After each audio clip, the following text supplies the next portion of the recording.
Good morning, class 11th student. Yesterday we have start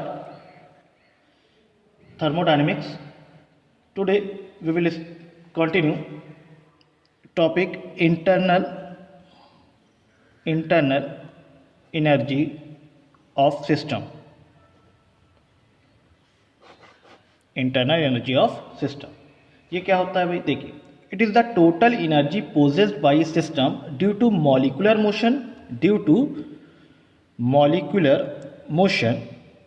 and molecular configuration.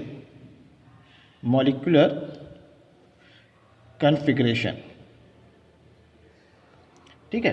अब क्या मतलब, किसी सिस्टम की अगर हम जो स्टडी कर रहे हैं थर्मोडायनेमिक सिस्टम की, उस सिस्टम में जो हमारे मॉलिक्यूल्स हैं उनके वजह से जो मोशन होते हैं, मान लीजिए कोई सिस्टम है, इसमें बहुत सारी गैस के पार्टिकल्स हैं, बहुत मॉलिक्यूल्स हैं, तो भाई ये मॉलिक्यूल्स हमें पता है मोशन करते हैं, रैंडमली मोशन करते हैं, तो इस मोशन की वजह से जो एनर्जी मिल रही है, और साथ ही साथ जब ये मोशन कर रहे हैं तो ये पास में आ रहे हैं, अट्रैक्ट हो रहा है, रिपल हो रहा है, उनकी वजह से जो कन्फिग्रेशन, मॉलिक्यूलर कन्फिग्रेशन की वजह से जो एनर्जी मिल रही है, इसको हम लोग, इन दोनों के कॉम्बिनेशन को हम लोग टोटल एनर्जी बोलते हैं, यानी एनर्जी, इंटरनल एनर्जी बोला जाता है.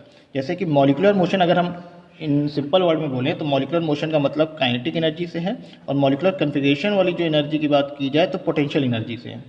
ठीक है ना. तो यहाँ पे हम लिख सकते हैं इंटरनल एनर्जी को हम लोग यहाँ से यू से रिप्रेजेंट करेंगे, और मॉलिक्यूलर मोशन की जो काइनेटिक एनर्जी है हम बोल रहे हैं उसको यू के, इसको यूपी.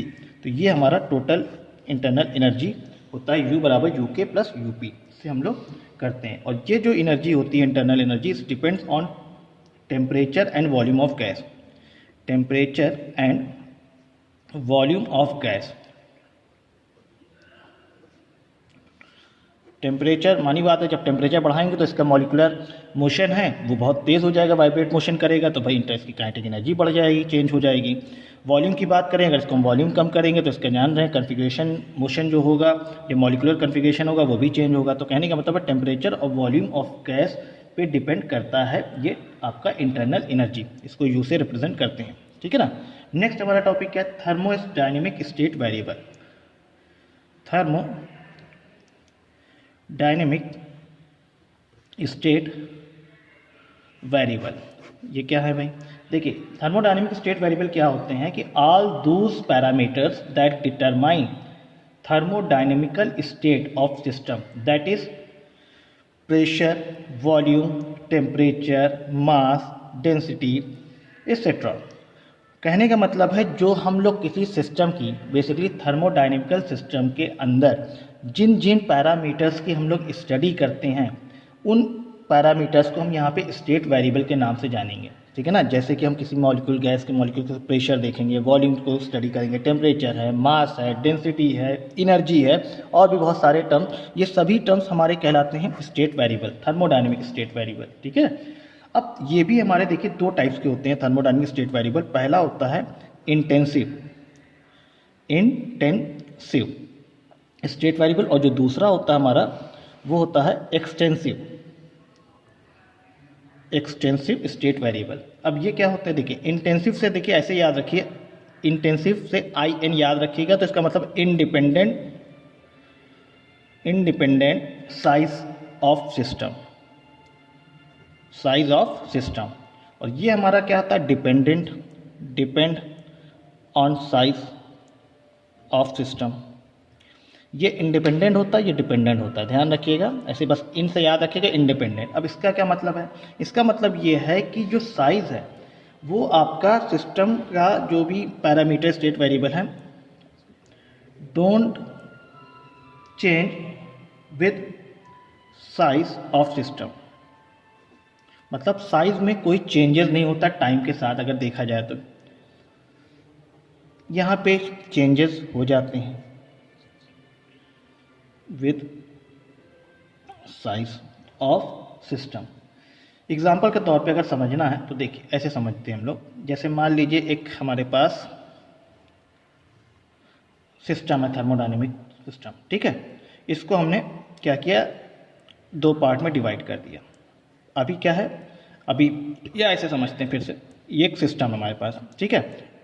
और इसको हमने फिर दो पार्ट में डिवाइड कर दिया, और अभी सिस्टम में मान लीजिए जो भी मॉलिक्यूल्स वगैरह उसका प्रेशर, P है, वॉल्यूम V है, टेम्परेचर T है, मास M है, डेंसिटी रो है, ठीक है ना, और इंटरनल एनर्जी U है। इसको जब दो पार्ट में डिवाइड कर दिया तो आप हमें ये बताइए इसमें क्या क्या चीज़ें चेंज होगी, क्या चेंजेस नहीं होगी। ये बताइए प्रेशर क्या चेंज होगा, एक एक चीज़ें चेक करते हैं।